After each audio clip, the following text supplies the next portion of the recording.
বিশ্বকবি রবীন্দ্রনাথ ঠাকুরের হারিয়ে যাওয়া। ছোট্ট আমার মেয়ে সঙ্গিনীদের ডাক শুনতে পেয়ে সিঁড়ি দিয়ে নিচের তলায় যাচ্ছিল সে নেমে।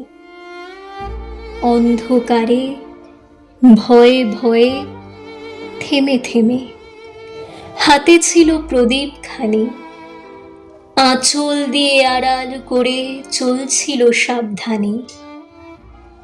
আমি ছিলাম ছাতে, তারায় ভরা চৈত্র মাসের রাতে হঠাৎ মেয়ের কান্না শুনে উঠে দেখতে গেলেন ছুটে।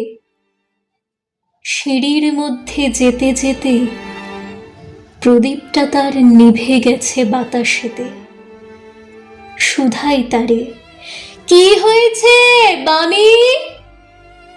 সে কেঁদে কয় নিচে থেকে, হারিয়ে গেছি আমি। তারায় ভরা চৈত্র মাসের রাতে ফিরে গিয়ে ছাতে মনে হলো আকাশ পানে যে আমার বামির মতোই যেন অমনিকে এক মেয়ে। নীলাম্বরের আঁচল খানি ঘিরে দীপশিখাটি বাঁচিয়ে একা চলছে ধীরে ধীরে। নিত্য যদি আলো যদি হঠাৎ যেত থামি, আকাশ ভরে উঠত কেঁদে, হারিয়ে গেছি আমি।